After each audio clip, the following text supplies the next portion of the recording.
저는 이름이 범진이라고 합니다. 범진.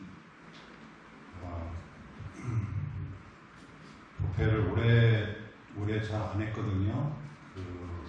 이전에 1995년부터 한 10년 정도 했었는데, 그 뒤로는 연로해가지고 안 하기로 했었는데, 여기 주지스님이 새로 바뀌고, 또 그 약속했던 사람들이 몇 사람이 아마 시간이 안 맞아가지고 못한다고 그러는 거예요. 그래가지고 오늘 하고 8월 달에가 또 있을 거예요. 8월 달에 4번 더 있다고 해요. 원래는 2번만 더 하기로 했는데 8월 달에도 그 시간 안 맞추는 사람 때문에 아마 4번 정도 해야 될 것 같아요. 그래서 또 오래간만에 성주사에서 오래간만에 법회를 해서 좀 낯설기도 하고, 가공 전에 한 설법 전에 등도 많이 바뀌었고 다 많이 바뀌었네요.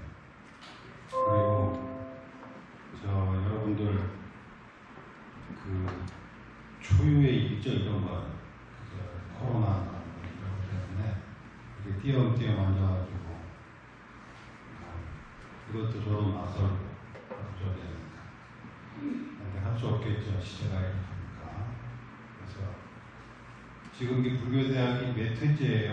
하는 거는 5회째.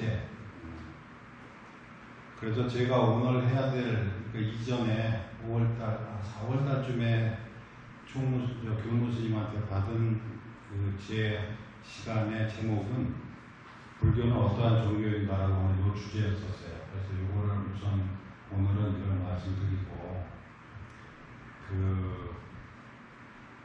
제가 잘 아는 부분은 저는 초기 불교라고 하는 쪽을 공부를 하고, 그거를 쭉 오래 했기 때문에 초기 불교하고 관여된 내용들은 여러분들한테 좀 말씀드릴 부분이 있지만, 제가 뭐 일반적으로 상식이 높은 사람도 아니고, 그래서 제가 아는 것만, 아는 부분에 대해서만 말씀을 드리겠다라고 법회를 짜는 사람한테 얘기를 했었거든요.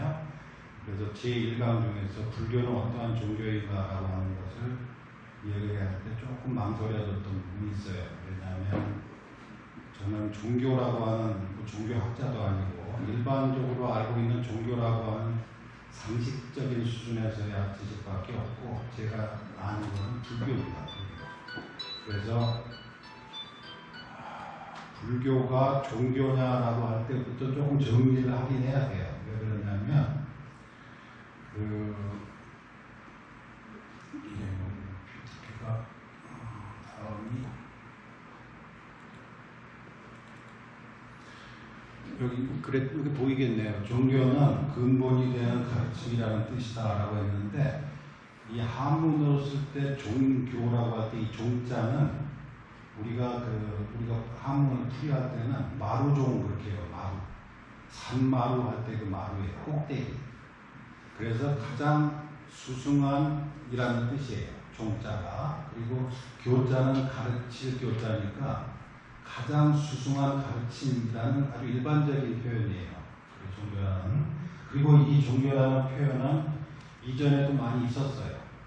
일본에서도 있었고 중국에서도 있었는데, 이게 이제 서양 문물이 들어오면서 서양에서 종교가, 그때의 종교는 이미 카톨릭이나 그런 쪽이었죠. 프로테스탄트나 쪽인데, 종교 리리전이라고 하는 단어가 들어오면서 이거에 맞는 대응 번역어가 뭐냐라고 했을 때 이 번역어를 찾아낸 사람들이 일본 사람이에요. 19세기에.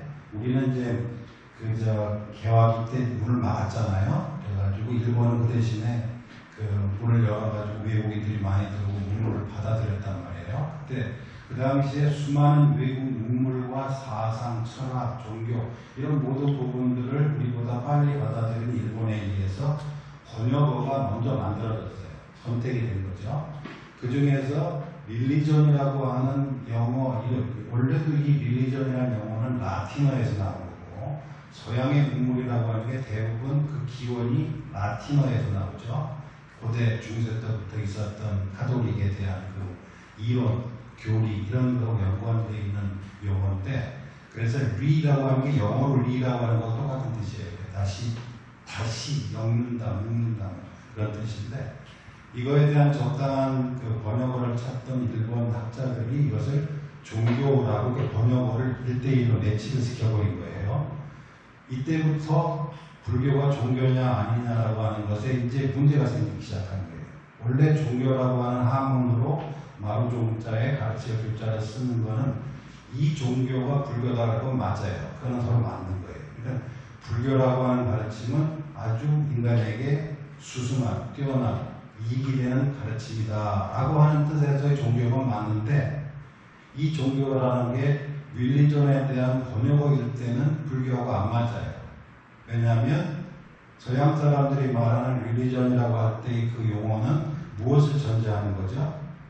신을 전제로 해서 서로 연결되는 이런 뜻이잖아요. 그런데 무신론을 기본 베이스로 하고 있는 불교가 이 릴리전을 번역한 종교하고 일치시키면 어긋나죠. 맞지는 않죠. 그래서 이때부터 이제 좀 어긋나기 시작한 거예요. 그래서 불교는 종교냐? 맞아요. 근데 부디즘이라고 하는 것이 릴리전이냐? 그럼 틀려요. 맞지는 않아요. 그래서 이런 문제가 있다고 하는 것을 아시고 그 다음에 여기 두 번째 나와 있네요. 다른 종교의 대표적인 원리. 첫째는 신, 창조주에 의해 구원된. 둘째, 본래의 에너지 브라흐마로 합일함. 이게 똑같은 거예요. 뭐냐면 이 브라흐마라고 하는 거는 불교 이전에 석가모니 부처님이 깨달음을 얻으시기 이전에 인도의 토착적인 전통적인 종교 사상을 브라흐마라고 해요. 그 종교는 그 카톨릭하고 거의 비슷해요. 유신론적 사유를 치자면 신을 전제하고 그 신의 이름이 하나는 여호와고 그쪽에서는 브라흐마예요.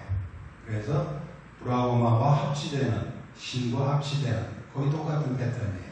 그래서 이런 의미에서 다른 종교, 그러니까 일반적으로 크게 양분을 하면 종교를 유신론적 종교와 무신론적 종교가 있다 이렇게 나누는 것은 맞을 것 같아요. 그 중에서 무신론적 종교의 대표 주자가 불교가 되겠죠. 신을 전제하지 않는 거니까.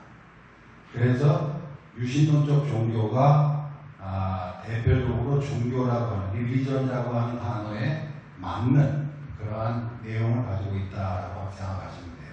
자, 그러면 여기서 이런 질문을 한번 할 수 있어요. 이 세상에 유사 이래로 인간의 역사가 시작된 이래로 유신 종교하고 무신 종교가 두 개 있다 그러면 어떤 종교가 주류가 되어 왔을까요? 당연히 유신 종교예요. 유사 이래로 종교가 만들어지고 종교라고 이름 붙일 만한 현상이 일어나고 나서부터 현재까지 세상의 모든 종교의 주류는 유신 종교예요. 그러면 사람들이 이렇게 생각을 해요. 우리 왜 어디 줄서 누구 이렇게 어느 집을 찾아간다거나 어떤 극장을 간다거나 맛집을 찾아갈 때 줄이 길게 서 있는 쪽에 쓰고 싶은 느낌이 좀 들죠. 왜냐하면 그게 안전할 것 같으니까. 그죠? 많은 사람이 믿고 많은 사람이 가는 곳이니까 선택하기에 이쪽이 뭐 좀 누가 있겠지 라고 생각을 해요. 근데 사실은 가보지도 않고 영화 보지도 않고 먹어보기도 전에 결정하는 거기 때문에 틀릴 쪽도 많아요. 그러게. 근데 대부분의 사람들은 안전한 데 간다고 줄이 길게 서고 많은 사람이 모이는 곳을 선택하려고 해요. 그래서 불교 이외의 유신 종교는 인간에게 굉장히 많은 사람들이 선택이 됐지만 이걸 꼭 생각해보면 이래요. 유신 종교가 신을 전제로 하는 종교가 옳기 때문에 많은 사람들이 선택을 했을까? 맛집에 줄이 맛있어서 진짜로 줄이 길게 섰을까? 이거는 이렇게 생각할 수 있어요. 거꾸로 생각하면 인간에게 가장 적합한 그 믿음의 체계를 가지고 있는 것이 유신론이에요. 그러니까 우리가 나라고 생각하고 내 것, 나의 것, 내 건강, 내 재격, 내 가족, 나의 명예 이런 거를 생각하고 있는 그것을 전제로 하고 있는 인간에게 가장 적합한 신앙 체계는 신을 전제로 하는 게 맞아요. 그런데 불교는 그 우리가 나라고 생각하는 건 내 거, 나의 가족, 내 생명, 나의 체면, 뭐 이런 모든 것들을 근거 없음이라고 보기 때문에 무아라고 하는 이야기를 얘기하잖아요. 무아, 실체가 있지 않다라고 하는. 그런 종교에 있어서는 불교는 그런 종교와는 등을 달리하는 거죠. 그래서 불교가 다른 일반 종교와 다른 점이라고 하는 것은 특징이 뭐냐면 우리가 유신 종교를 신이 있다라고 하는 것을 믿고 싶어하고 신이 있다는 가르침의 체계가 마음에 들고 이렇게 호감이 가는 이유는 나라는 것을 전제하기 때문에 들어맞는다는 말이에요. 내가 전제되어 있기 때문에 나 이외의 것도 인정이 돼가지고 그게 들어맞는 시스템이다. 근데 불교는 그거하고는 정반대예요. 근데 그 정반대인데 어떻게 해서 불교가 일반 신을 전제로 하지 않은 종교가 주류 종교 속의 끄트머리라도 그렇게 차지하고 이제까지 유지가 됐을 수 있을까? 2000몇백 년 동안. 여기에 조금 문제가 있어요. 어떤 문제가 있냐면 일반인들이 원하는 것은 신을 전제로 한 그와 비슷한 체계를 원하기 때문에 시작되는 거예요. 불교 종교가. 근데 불교도 그런 식으로 약간의 변형이 있어 왔어요. 어떤 거냐면 그릇이 있어요. 그릇. 물그릇. 물그릇에 물이 담겨 있어요. 그러면 갈증이 나는 사람에게 갈증을 해결해 주는 것은 그릇이 아니라 물이에요. 그래서 물을 마시면 시원해져요. 이게 불교예요. 말하자면 비유를 하자면. 그러면 물만 있어가지고 물을 누구에게 전화주거나 할 수가 있느냐? 없어요. 그렇죠? 그릇이 없으면 하다못해 손바닥이라도 이렇게 오므려야 물을 담을 수 있는 거잖아요. 근데 물 자체만으로는 물을 전해주거나 할 수가 없는 거예요. 그래서 이 그릇의 역할을 하는 것이 종교예요. 그러니까 갈증을 해결해 주는 것은 그릇 안에 있는 물이지 그릇 자체는 아니에요. 그런데 그릇이 없으면 물도 존재하지 않아요. 존재할 수가 없고 이어질 수가 없어요. 그래서 불교라고 하는 무신론적 사유방식이 종교라고 하는 그릇을 통해서 우리에게 전달되어지는 바람에 그나마 유신론적 신앙체계도 아닌 불교가 종교의 끄트머리라도 얻어타고 지금까지 이렇게 전달될 수 있었던 것이에요. 그런데 간혹 우리는 착각을 하는 데가 있어요.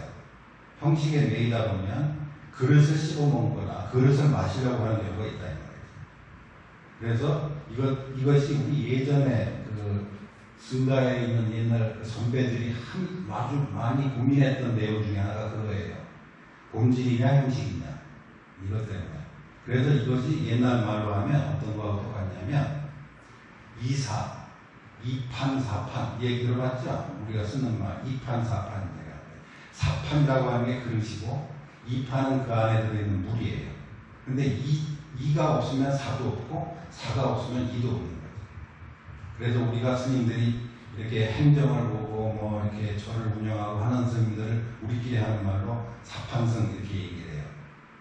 절을 유지하고 운영하는 거, 신도들 오게 하면 안 되고, 그리고 공부를 하고 참선을 하고 이렇게 공부만 하는 이런 사람을 이판승이라고 불러요. 그런데 이게 가끔 싸워요. 이판승하고 사판승하고. 너는 내가 없으면 아무 의미가 없어. 그건 서로 마찬가지예요. 이판이 없으면 사판도 없고 사판이 없으면 이판도 없는 거예요. 그래서 옛날 스님들이 이판, 사판, 무예, 이사, 무예 서로 걸림이 없어야 된다. 이렇게 얘기하는 거예요.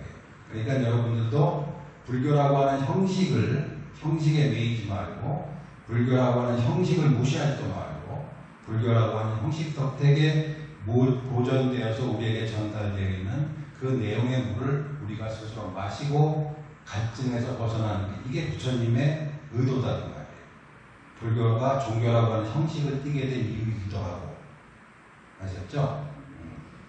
그래서 예전에 어떤 사람이 있었냐면 1980년도쯤에 이남덕이라고 하는 교수가 있었어요. 여자분인데 국문과 이화여대인가 국문과 교수였을 거예요. 그 사람이 전공이 불교 문학인가 그럴 거예요. 그래가지고 그 사람이 처음에는 그런 생각을 했었대요. 불교는 종교가 아니다. 핵심은 수행이고 이판이다. 그래서 그것만 공부를 하는 게 맞지. 저 쓸데없는 짓 같은 거, 신도증 만들고 쌀 갖다 올려놓고 이거 아무 쓸데없는 짓이다라고 생각을 하고 있다가 어느 날 나이가 들면서 이런 걸 생각을 하게 됐대요. 이사에 대한 이야기. 그래가지고 그렇게 생각한 다음에 바로 절에 가서 신도를 등록을 했다. 이렇게 얘기를 하게 됐어요. 저도 옛날에 한 80년대 초로 그걸 한번 읽은 적이 있어요. 나는 진짜 이제 그 신도가 됐다. 신도증도 만들었고 초하루 날 쌀도 가져간다. 옛날에 그게 그렇게 미신적인 거 같고 이상하게 생각했던 것인데 그게 아니었구나라는 걸 알게 됐다는 거죠. 그러니까 이러하고 똑같아요. 내가 열심히 해가지고 내 능력으로 여기까지 왔다라는 생각을 하고 살았던 시절과 이게 다 다른 사람들의 도움이 아니었으면 내가 못 살았구나. 나 혼자 장사를 잘했고 나 혼자 노력을 했다고 그러지만 노력이라는 게 다른 사람의 도움 없이 나 혼자 일어날 수 있는 게 아니었구나라는 것으로 전환이 되면서 생각이 바뀌었다는 거죠. 그래서 그 길로 가서 신도증을 만들고 초하루 날마다 봉다리에서 쌀을 담아가지고 다녔다라고 하는 것과 똑같은 입장이에요. 제가 1994년서부터 일본에 있었는데 일본에서 그때 한국에서 선포를 다니다가 이제 일본에 공부를 하러 간 적이 있었어요. 94년도에 아주 오래전인데 그때 일본에 유명한 그 어떤 스님이 있다고 해서 간지 한 1년쯤 있다가 그 스님을 찾아간 적이 있어요. 찾아가가지고 그때는 약간 뭐라 그럴까 일본 스님을 만났는데 한국 스님으로서 좀 자존심도 있고 그 사람하고 이렇게 뭐 해서 지면 안 될 것 같은 그런 생각도 좀 갖고 있었어요. 그래가지고 갔던 이제 그 스님을 만나러 노 스님인데 만나러 갔어요. 그때 내가 40나 됐나 정도 됐었어요. 젊었을 때니까. 그래가지고 가서 딱 갔는데 그 스님이 이런 조그만한 방에다가 찻잔을 2개를 딱 넣고 차를 달여놓고서 차를 이렇게 딱 달아놓고 날 보고 그러더라고요. 그 스님은 한국에서 온 이 스님은 이 찻잔을 뭘로 보십니까? 뭐 당연히 눈으로 보지 라고 대답하려고 하다가 뭔가 있나 싶어가지고 조금 멈칫거리면서 글쎄요 마음으로나 본다고 할까 그러면서 이제 몇 단에 머리를 쓴다고 이제 했는데 그러더니 그 노스님이 펄떡 일어나더니 스위치를 딱 끄는 거예요. 그때가 저녁이었는데 컴컴했을 때 불을 딱 끄는 거야. 그러니까 뭐 눈도 안 되고 마음도 안 되는 거예요. 그러더니 불을 다시 켜더니 그 노스님이 그러더라고요.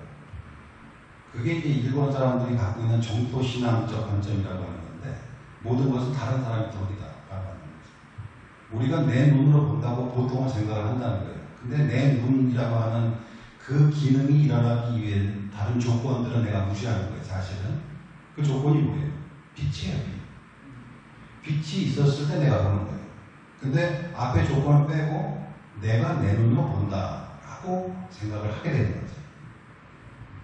우리도 마찬가지예요. 내가 열심히 일해서 돈 벌었다. 그 이전거는 잊어먹는 거예요. 무시하는 거예요. 그런 조건들이 있었을 때 내가 열심히 일할 수 있는 거예요. 내 눈이 아무리 맑고 좋아도 밤에는 못 봐요. 그러면 내 눈이 기능하게 만드는 것은 빛이에요. 그것이 전제되지 않으면 내가 아무리 눈이 좋아도 못 보는 거예요. 그래서 그런 얘기를 그 순간에, 짧은 순간에 한번 경험을 했어요. 그 스님한테. 그래서 굉장히 오랫동안 기억이 남아요. 그 노스님이 했던 얘기. 그때 내가 조금 치기 어린, 그러니까 굉장히 뭐, 40은 나이가 뭐 어린 것도 아니지만, 내 딴에는 이렇게 뭐 잘 알고 그렇다고 생각을 막 하고 있었던 나이였는데, 그렇게 함으로써 조금 생각을 달리 하게 됐어요. 계기가. 그래서 우리도 마찬가지예요. 우리는 내가 본다, 내가 듣는다, 내가 생각한다 라고 생각을 해요. 그러나 나를 존재케 하는 조건들이 있었을 때 내가 보게끔 하고 내가 듣게끔 하고 나로 하여금 생각해야 한다 이 말이에요. 그래서 이것이 관점이 바뀌는 거예요. 그래서 정토신앙이라고 하는 게 뭐냐면 나무 아미타불 하는 거잖아요. 아미타 신앙, 아미타 부처님에게 모든 것을 돌립니다. 이게 회양한다는 뜻이거든요. 아미타 부처님이라는 게 무슨 말이냐면 아미타호소라고 하는 게 아미타, 무량이라는 말이에요. 무량. 그러면 내가 지금 당신을 보고 있을 수 있게 만들어준 이 세상의 모든 조건들이 몇 개나 되겠느냐. 무량하다. 그 무량한 조건들이 나로 하여금 지금 이 순간에 당신을 보게 만들어준다라고 하는 거죠. 그건 과학적으로 맞는 얘기잖아요. 그죠? 이 지구가 지진도 일어나면 안 되고 해일이 일어나도 안 되고 집이 무너져도 안 되고 이 모든 것들이 그런 지금의 상태를 유지하게끔 도와주지 않으면 지금 내가 이 자리에서 당신을 찾아볼 수가 없습니다. 라고 하는 것에 대한 관점의 변화가 일어나는 거죠. 아시겠죠? 그래서 내가라고 하는 것, 나라고 하는 것을 근본적으로 불교는 부정하면서 그것을 깨닫게 하는 가르침이라는 뜻에서 종교, 으뜸가는 가르침이다라고 한다는 말이에요. 신하고 연결해서 신이 나를 어떻게 해준다 그런 뜻이 아니라 나의 관점이 전환되면서 내가 세상의 관점을 바르게 이해하게 된다라고 하는 거예요. 그걸 깨달음이라고 얘기를 하는 거죠. 그래서 그것이 종교고 그것이 일반적인 릴리전이라고 하는 말과 다른 생각이 일어나는 거죠. 자, 그러면 그러한 종교를 우리가 불교라고 부르는데 이 불교라고 하는 표현도 용어도 중국에서 만들어졌어요. 중국에서 만들어졌는데 이게 서양으로 또 서양 사람들한테 불교가 알려지면서 이게 이제 뭐 흔히 영어로 번역될 때 부티즘이라고 해요. 부티즘. 근데 부티즘 그러면 무슨 생각이 나요? 뭐 이런 거 있잖아요. 캐피탈리즘 뭐 이런 거 나오잖아요. 자본주의, 공산주의, 뭐 코미니즘, 이즘이 붙으면 무슨 주의 그런 뜻이 되잖아요. 그럼 불교주의 그러면 붓다라고 하는 한 인물의 사유체계 이렇게 된단 말이에요. 이것도 또 그렇게 하면 안 되는 거라. 그러니까는 불교라고 하는 말은 맞는데 한글로 한문으로 불교는 맞아요. 근데 이게 부티즘 하면 또 틀려지는 거예요. 그러니까는 한 개인의 그러니까 말하면 뭐예요? 종교를 처음 만든 그 사람 고다마 붓다라고 하는 한 사람의 가르침이다. 이렇게 해버리는 게 또 틀려지는 거예요. 왜 그러냐면 여기 불교라고 할 때 이 불자가 한문으로 불자를 번역할 때 외국에서 들어온, 그러니까 남방에서 들어온, 원래 인도에서 들어온 그 원어는 그냥 붓다라고 하는 단어고, 붓다라고 하는 단어는 일반 그 언어적으로 얘기하면 이게 형용사예요. 형용사. 그래서 깨달은이라는 뜻이에요. 깨달은. 늘 깨어있는 이라는 거예요. 그러면 이게 형용사는 보통 우리 한국어로 말하자면 형용사는 주어가 될 수 없어요. 아름다운 이게 주어는 안 되잖아요. 아름다운 여자다 이렇게 해가지고 명사를 만들어야 주어가 되잖아요. 그런데 원래 부처님의 가르침에 의한 그 시스템에서는 형용사가 되어야 주어가 되는 거예요. 명사가 따로 없이. 그게 무슨 뜻이냐면 늘 깨어있는 상태를 유지하는 동안에만 그 사람은 붙다는 말이에요. 무슨 말인지 아시죠? 깨어있는 이런 말이에요. 늘 깨어있는 상태가 유지되는 것을 우리가 붙다라고 부른다고 말해요. 그러니까 이거는 고유명사가 아니라 일반 명사예요. 일반 명사. 다시 말해서 늘 깨어있는 상태를 유지하고 있으면 그를 붙다라고 부른다고 말해요.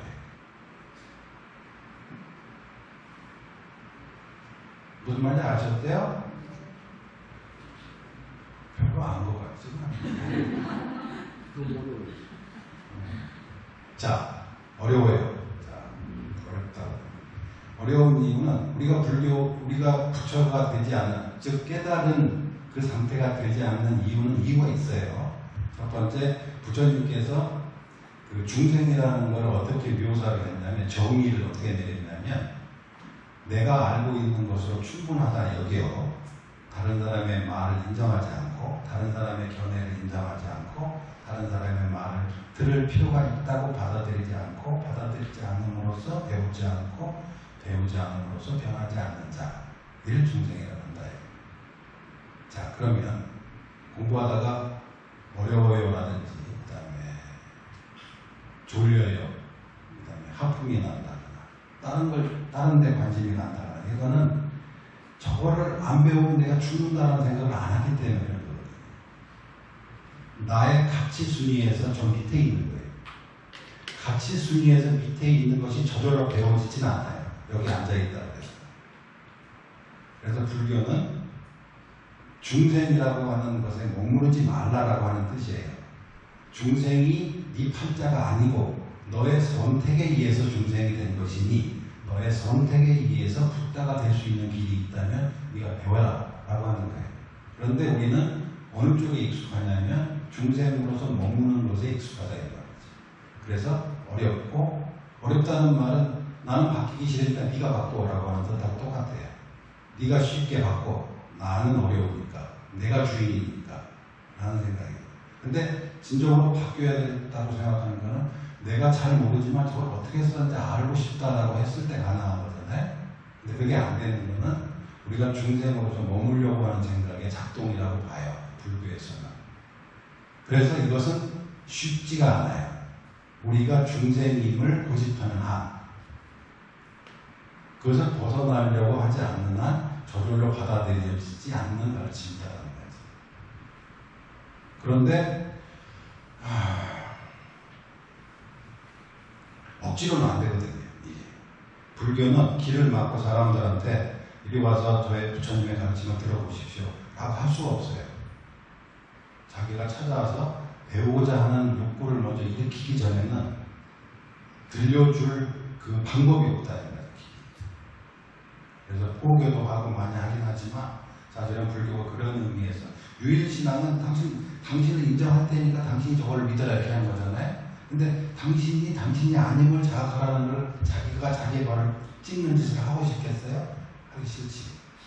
죽을 것 같으는데 모아가 되면 내가 갑자기 이 세상에서 없어질 것 같으니까 무섭다 이거죠. 그래서 그러한 느낌이 일어나는 거예요. 그래서 우리 마음속에 지금 일어나고 있는 이 생각이 어떠한 과정을 통해서 일어나는지를 면밀히 생각해보고 네가 너라고 할 것이 없는 줄을 아는 이것을 부탁해서 성취하시고 깨닫고 완성시킨 사람, 그 사람이 붓다란 말이에요. 그게 붓다고, 그러니까 불교라고 하는 말의 뜻은 불교라고 하는 가르침의 체계를 만든 그 처음에 계산조 얘기가 아니라 깨달은 사람이 될 수 있는 길에 대한 얘기를 해주는 거다. 그게 불교라는 거예요. 그러니까 이 불자는 일반 명사인 이유는 모두가 될 수 있는 그 통로, 그런 뜻이에요. 모두가 붓다가 될 수 있는 가르침, 그런 뜻이에요.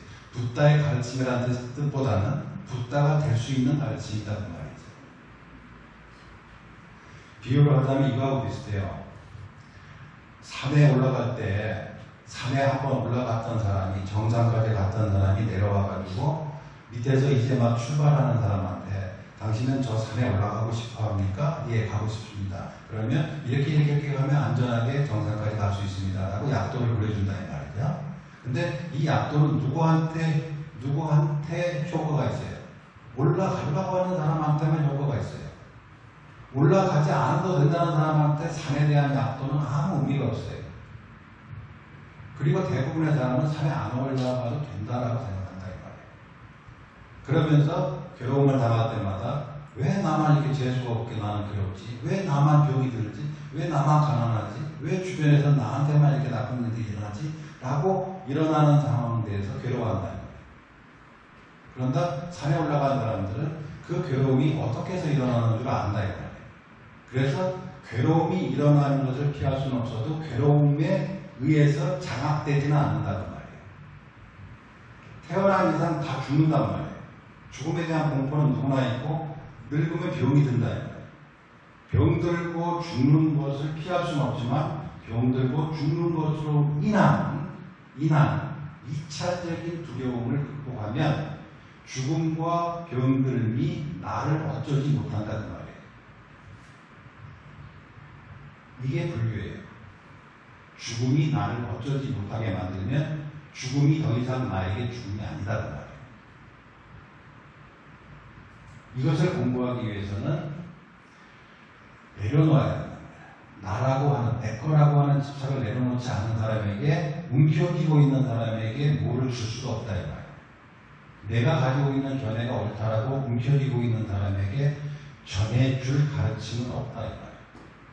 손을 놔야 된단 말이에요. 놔야 그 손에 뭐를 집어줄 수 있다 이 말이에요. 그런데 우리는 굉장히 오랫동안 움켜쥐고 살았단 말이에요. 그리고 움켜쥐고 살아서 여기까지 왔으니까 성공했다 이 말이에요. 여기까지는 살아남았단 말이에요. 근데 움켜쥐고 있단 말이에요. 그래서 이거를 놔야 이제부터 괴로움으로부터 벗어나는 가르침을 얻을 수 있을 텐데, 이거를 놓지 않으면 아무리 여기 부처님이 한 줄로 쭉 써가지고 100명이 써가지고 부처님이 직접 공문을 써내도 우리 귀에는 안 들린다. 나를 변화시키는데 허용되지 않는다. 내 귀가 이렇게 되는 거죠.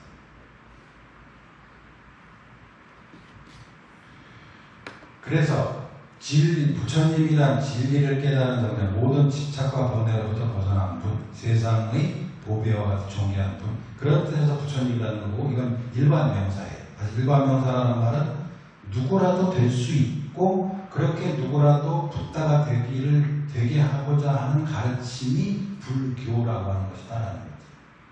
그래서 그것을 종교, 으뜸가는 가르침이다라고 얘기하는 거죠. 그래서 우리는 눈을 뜨는 거예요. 눈을 뜨기 위해서 부처님에 가는 저 산에, 산 높이에 정상까지 한번 올라가고 싶은 욕구를 일으킨 사람에게 부처님의 가르침이 효과가 있다. 그게 의미가 있다는 거예요. 그 나머지 사람들한테는 의미가 없다는 거예요. 자, 그런데 그럼 부처님은 어떤 식으로 해서 처음에 출가를 해서 이 깨달음을 얻게 되었을까? 그 과정을 한번 생각해 보면 우리하고 어떻게 비슷한 부분이 있는지를 한번 생각해 볼 수 있을 거예요. 첫 번째, 부처님이 왜 이 처음에 수행이라고 하는 걸 왜 했을까요? 처음에 괴로움 때문에. 괴로운 게 우리 부처님 설화 얘기하고 보면 늙고 죽고 이런 거 얘기 들어봤죠? 동쪽문을 봤더니 그 얘기 들어 알잖아요. 그죠? 그게 이제 비유적으로 전하는 건데, 구체적으로는 우리 주변에 있는 살아가면서 느껴지는 괴로움, 이게 피할 수 없는 건가? 왜 괴로움이 우리에게 있는가? 나에게 있는가? 이거를 자각하기 시작한 거죠. 괴로움의 자각이에요. 부처님의 출발은, 그러니까 우리도 마찬가지예요. 부처님의 케이스나 우리 케이스나 똑같이 비교해서 생각을 해보자고요. 부처님이 처음에 왜 출발을 해서 수행을 하셨을까? 괴로움 때문에. 우리도 왜 절에 왔을까? 늘상 피할 수 없는 것 같은 이 괴로움은 도대체 어디서 오는 걸까? 늙음에 대한 공포, 그 다음에 경제적으로 가난에 대한 공포, 혹은 무슨 사고, 병, 죽음, 이 모든 공포, 지금 당하진 않았지만 앞에 사람들이 다 자빠지는 거 보면 나도 저러다 자빠지는 거 아니야? 라는 생각이 들면서 두려움이 일어난다 이 말이에요. 이런 두려움으로부터 벗어나는 길이 누구한테 내 문제를 해결해 주세요라고 해서 해결되는 문제가 아니라 결국은 내 문제란 말이에요. 내가 어떻게 생각하느냐에 따라 다른 건데, 붓다의 케이스를 보자면 붓다는 괴로움을 자각하고 이 괴로움이 도대체 어디서 나왔느냐, 이게 진짜 피할 수 없는 거냐 라고 하면서 수행을 시작했다 이 말이에요. 우리도 마찬가지로 처음에 우리가 절에 들어오고 공부를 하기 시작하는 것은 괴로움에 대한 자각이에요. 괴로움이 남의 게 아니구나, 내 거구나, 조금 있으면 내게 될 수 있구나. 앞에서 노인이 돌아가시고 병든 사람이 병고에 시달리고 암에 걸리고, 나는 지금 다행히 안 그렇지만 언젠가 나는 또 병이 걸릴 수가 있고 언젠가 나도 죽을 수밖에 없겠구나 라는 것을 생각했을 때, 그러면 이건 어떻게 내가 피할 수 있을까? 네?